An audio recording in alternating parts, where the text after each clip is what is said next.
Will you please join me in these words as Maggie so kindly lights the chalice? We light this chalice with the embers of compassion. We light this chalice with the torch of justice. We light this chalice with the radiance of joy. Today we have a story for all ages. If anybody wants to come up to the front to join me here on the carpet, the magic carpet. Anybody? One? Oh, yay, thanks, Maggie. Oh, good, we got three. Okay. So I'm going to give the moral of the story at the beginning. I know that's kind of weird. But this is a story. It's actually a poem. Does everybody know what a poem is? A poem often has things that rhyme. Well, the less modern poetry, but yes. So you'll find at the end of every sentence, or the end of every line, they'll have rhymes. And this one is about friends. So I think the reason I chose this one is I think there's one friend who's an underdog and one who's not. And it's how we protect each other. Oh, good, thank you. So, and it's about a friend and his friend named Egg. When Egg and I sit down to tea, this is tea, he never eats as much as me. And so to help him out, I take a double share of chocolate cake. And when we get a special treat, he says he really couldn't eat. Not even fudge or licorice loops or butterscotch caramel ice cream soup. That sounds disgusting. And likewise, if the juice is fine, he always whimpers, "Please, drink mine." And since Egg is my special friend, I gulp it down to the bitter end. And Eggy says, when I hug him tight, "I'm glad I had an appetite." Next slide, please. Thank you. When Egg and I go out to play, his legs are always in the way. And so he seems to fall a lot, and always in a muddy spot. And since Egg is my special friend, I fall down too. And I pretend to cover myself with guck and dirt so Eggy's feelings won't be hurt. And when my mother starts to frown, I explain that Egg kept falling down. And she throws us both in the washing machine. And Eggy says, "I'm glad you're clean." And when we go to bed at night, he sort of hates to shut the light. He mentions in a little voice, "I hear a burglar kind of noise." And also, giants scare me most. And also, that looks like a ghost. And since Egg is my special friend, I say that ghosts are only half pretend. I tell him everything's all right, and I hide in the covers with all my might, and then I get up to turn on the light. And when the room is friends again, we snuggle down like bears in a den, or hibernating in a cave. And Eggy says, "I'm glad we're brave." We will now sing the kids up. Please form a bridge. Let's make a bridge as we sing the children off to their classes. Go now in peace, go now in peace. May the spirit of love surround you everywhere, everywhere you may go. Go now in peace, go now in peace. May the spirit of love surround you everywhere, everywhere you may go. The opening words this morning are adapted from words by Chris Jammy. Sometimes it takes a lowly, titleless man to humble the world.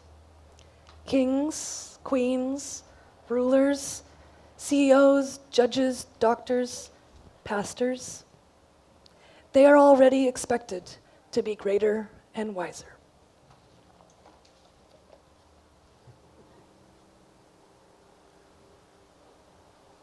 Please join me in this responsive reading adapted by Unitarian minister Theodore Parker. Justice is moral temperance in the world.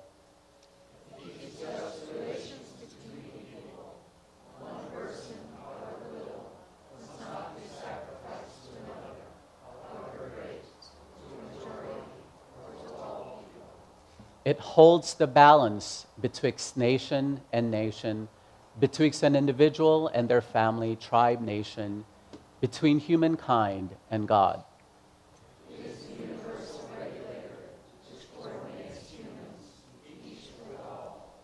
Me with the 100 millions of people, so that my absolute rights and theirs do not interfere, nor our ultimate interests ever clash, nor my eternal welfare prove antagonistic to the blessedness of all or any one.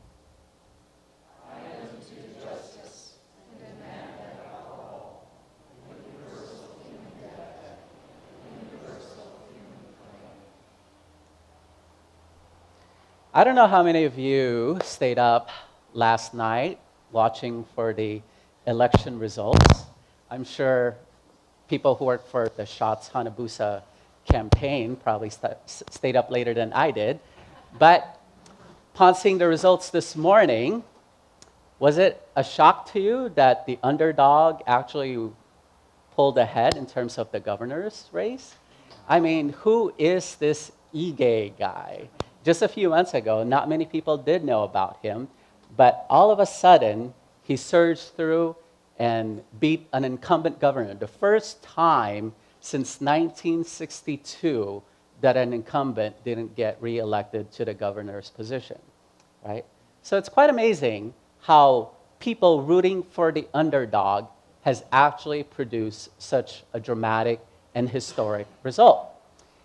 And indeed, as we look at our society in general, who is the underdog? To use another language, to use a synonym for underdog, which part of our society has been historically marginalized? Can you just start naming some groups that have been? The poor, absolutely, Jean. The gays, lesbians, bisexuals, and transgender people, yes, absolutely. Women, did someone say women? Absolutely. Children, right? Disabled. People of color, African Americans, one of them. Yeah, absolutely. So over the years, we have picked someone whom we deem as being less than we are to pick on. So if there's anything that the underdogs and the marginalized communities have in common, is that they've been bullied and they've had to struggle just to even survive. So according to that Holly Near song, they literally have to sing for their lives every single moment that they live. And so today we're going to be talking about what it means to be an underdog. And I don't know how many of you have seen at least one episode of Glee or not. But it seems like all the underdogs decided to join the Glee Club. That was the first episode, after all, right? Whenever this New Directions group was founded, you notice that all the cool jocks stayed as far away from it as possible. They don't want their popularity rating to go down, after all, and they don't want to be perceived as being part of the nerdy, geeky group on campus. And so what they ended up with is a ragtag group of people. Some that they didn't even know they had any musical talents, but they just knew that they didn't belong anywhere else in school. And the Glee Club was that one safe space they could have every day of the week to be with other people who feel and know the same things that they are going through. So talk about a marginalized group within a campus. People who have been bullied, who have had slushies thrown in their faces. These are the kind of people who belonged in Glee Club. And I started thinking to myself, what groups are excluded from Unitarian Universalism, whether we explicitly say it or not? Who are the underdogs within our movement? And as I look into this, of course, statistics tell us something, right? And of course, I didn't do a polling like we do here in Hawaii because supposedly these are some of the worst polling that could ever be done. But nonetheless, statistics, I think, do tell us something. And I pointed this out at the annual meeting, and I realized not all of you were there, so I'm going to repeat these statistics that I pointed out. These are the statistics from the UU World magazine. They took a survey of who actually reads these darn articles. And here's what they found out about their readership. Meet our readers, it says. 3/4 of the readers are over 55 years of age, the average being 61.3 years old. 3/4 are females. And mind you, by the way, most of our ministers these days are also women. So I'm actually a minority in terms of being a male-embodied minister, which is great, yeah? And 87% are heterosexual. If you break this down even further, it says that 6% are gay or lesbian and 4% are bisexual. So I don't know what the rest of the 3% is, if you ask me. I don't know, metrosexual, pansexual, asexual, who knows, right? But 87% are heterosexual, 98% white. I bet that's not surprising, right? And 63% hold a master's degree or higher, or sometimes even multiple degrees, yeah? So when I look at these statistics, two things come to mind. Which other group, and I already pointed this out, so folks who have already heard the punchline, please laugh again. Which other group in our society consists of these demographics? The Republican Party, yeah?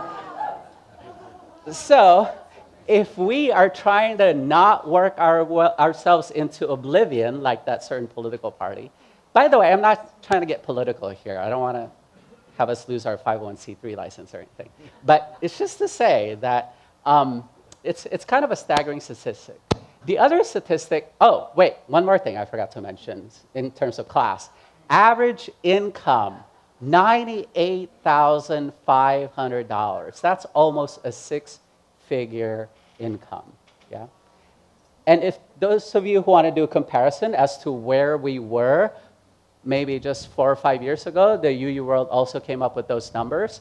And these numbers are only getting higher, if not the same. So these are not, including age and the number of women and average income. And that's taking into consideration inflation. The other thing I thought of, to be honest with you, when I read these statistics is, do I really belong in this denomination? I mean, look at these numbers. I'm a 1/4%, 6%, 2%. Okay, the only thing I have is a master's degree or higher because that's a requirement in order to become a minister. But those are staggering statistics. I don't even break 50% for most of these. What am I doing as a Unitarian Universalist? And I'm serious, I struggled with this long and hard whenever I switched from becoming an MCC minister to a UU minister. And it made me think about what I heard from my other colleagues who are struggling with the same issue. They said that for the most part, white people become UUs because of the community. And indeed, we hear this often, right? That finally, we have other people who are like-minded and who are like us that we could relate to in this congregation and this community. But for people of color, they're not necessarily looking for a community. Because think about it, do we really need more white friends in our lives for a community? But rather, we come because of the radically different theology that Unitarian Universalism offers. We come because of the spiritual transformation that we're hoping to find within this movement that values these 7 principles. And so I thought to myself, where is that intersection then? How can we all come together? And according to the immortal words of Rodney King, can we all just get along? Right? So the more I thought about this, the more I began wondering, until one day when I joined a committee within our broader movement. And this is part of the strength that I draw and the power that I draw from going to these events on the mainland, is I get to interact with other Unitarian Universalists. And what I've come to find out, even with just within this small group of 9, is that there's incredible diversity there. So as all 9 of us who came from different parts of the country, who had different skin colors on their, who have different skin colors and who have different class and socioeconomic statuses that have come together, I kind of find out that the more I heard their stories and the more I listened, the more I knew that none of us are really monocultural. That each of us have our own depth and richness and our own encounters of what it means to be on the margin. Whether it's the story about this person who grew up in a Native American tribe and whose mom has had to struggle to make ends meet, to put food on the table every day, that's a Unitarian Universalist reality. Or whether it's a minister now who grew up with having known people who are disabled, who have a disability, and who volunteers her time constantly and has seen the pain of these people and these kids being picked on, she's a Unitarian Universalist. And no matter what each of those circumstances and each of those encounters with those who have been historically marginalized were, the whole point of them being there, serving in this community, is to be able to say, we can't tolerate a society anymore that is intolerant. That we as Unitarian Universalists are called not just to be on the margins, but to transform what the margins mean and to transform the seat of power, which we have the capability of doing. I mean, come on, 98, oh, I'm sorry, that's not supposed to be the screen that you're supposed to see. So for me, that was a very powerful revelation in that perhaps the intersection between community and theology is social justice. That when we act on our values and our principles, we are acting to make sure that justice takes place in our world. Easy enough to do? Yeah? No, of course not. So I realized that we have a long ways to go. And this is why I believe that the name of the committee is Journey Toward Wholeness Transformation Committee. That we are all on this journey. It's a road that we're traveling on. And we don't know when we're going to get to our destination of that beloved community that the Reverend Dr. Martin Luther King Jr. talked about. But we have the courage to engage in the journey no matter how messy it is, because our wholeness depends on it. That our authenticity lies in the fact of whether we're successful on this journey or not. Wholeness and holiness are two closely related words.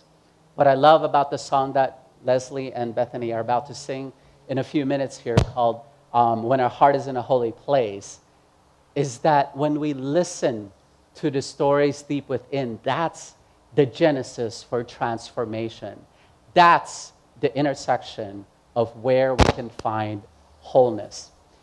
But it's also the place, I believe, where grace happens. Let me tell you another story about this town in, of all places, North Carolina. I don't know, Jasmine, you're familiar with this town or not. It's called Davidson, North Carolina. And it's a very affluent, educated neighborhood, yeah? And a few months ago, there was an artwork that was commissioned that was put in a public place. You already saw the preview to it. And, you know, one wouldn't normally think twice about it, but one member of the community, a woman, got so freaked out when she saw this artwork that she actually called the police department. Because she thought to herself, can you believe we have a homeless person living in our neighborhood? That's going to bring the property values down. I'm going to have to move to an even wealthier, more elite, gated community, perhaps. Yeah? And we kind of find out that the other part of what made this statue so controversial, it's actually a statue of Jesus that was put together by the Episcopal Church. And the reason why I could tell it's Jesus is because on the feet, there's actually 2 pukas. So, the question then became, why would a priest put up this statue? And according to him, Father David Buck, he says this statue gives authenticity to our church. Yes, this is a relatively affluent church, to be honest, and we need to be reminded ourselves that our faith expresses itself in active concern for the marginalized of society. And I would add to that, we don't even need to go outside the doors of this congregation to realize that the marginalized are already here. And what kind of welcome are we extending to those who are marginalized? Are we going to be as active in expressing our faith in the wider community? What a strong challenge for us to live by. And yet, I've seen it happen over and over again. And I have every single faith in this world to know that if the Pope could do it, we can do it. After all, there's this Pope who doesn't necessarily even ride around in the Pope-mobile like previous popes before him, right? But rather, he takes mass transit back in his hometown of Argentina. And who knows who you're going to run into taking mass transit. Yeah, people who might stink, people who might talk to themselves, who are crazy, or like on Facebook recently, the cast of The Lion King could just erupt into music and singing in taking mass transit. And this is a pope who doesn't just schmooze and rub elbows with those who are powerful in society, like the prime ministers and the kings and the presidents. This is someone who actually goes and visits places where they have people who are sick with a skin disease. This is a pope who meets with those who are persecuted by society. And it reminds me, well, isn't that who Jesus was? Wasn't he someone who was marginalized? He wasn't part of the high and lofty people that Eleanor mentioned during the opening readings, like pastors, right? He was a homeless dude. Dude had no home. He had no place to sleep at night. He relied on the kindness of strangers. He was the one who hung out with those prostitutes and tax collectors. So what were to happen if similarly we went to where the margins are? Would we have an encounter with the divine at that point? Would we have an encounter with this thing called grace? And yes, I know we receive so much grace in our lives when people took us in and accepted us for who we are and embraced us wholeheartedly. But do we have the grace to extend that grace to others? Well, this is what another Episcopal priest had to say about what inclusion means. And notice that its inclusion is not just on part of our checklist of what it means to be a liberal congregation, but rather inclusion for him is the discipline of extending our boundary to take into consideration another's needs, interests, experience, and perspective, which will lead to clear understanding of ourselves and others, fuller description of the issue at hand, and possibly a newly negotiated boundary of the community to which we belong. Not only is that one heck of a long sentence, but it's also a great verb-filled sentence full of what it means to be inclusive. It's actually getting over ourselves, folks. We're not the only ones in this planet who has needs and interests and experience, but others do too. And whenever we encounter them, no matter how different or how challenging the situation may be, we are not only transforming them because we're listening to them, we're transforming ourselves because we're listening to the heartbeat of one another and our deep stories that come from deep within. Isn't that a powerful and transformative way of describing what inclusion means? I don't know. Can I get an amen? Or are we just going to? All right. So to wrap this up, I'm not going to do another dance for you, although this does have the word dancing in it. Eric Law says, the church must make room for graceful dancing in our stiff and rigid society. The church must become the grace margin in a graceless world. In order to be counter-revolutionary, in order to loosen up and not be so stiff and not be the frozen chosen people that people accuse us of being, we need to engage in this dance. We need to keep putting out that sign-up sheet like for New Directions, saying we welcome you, and we will go out there and intently listen to your stories. We will be out there because we seek wholeness in our lives, and because we have received so much grace, we have an abundance of it. We want to share it with you and with the rest of the world. That's the only way that we too can become transformative here. So, tune in next week, ladies and gentlemen, same bat time, same bat place, for the continuation of how to be transformative. We're going to be talking about those in power next week. Ooh, isn't that a great discussion topic? So we're not just going to be rooting for the underdog, we're going to be rooting for the overdogs next week, all right? So be sure to join us for that. In the meantime, I encourage us to continue in this dance and to continue extending our grace margin to one another. May it be so.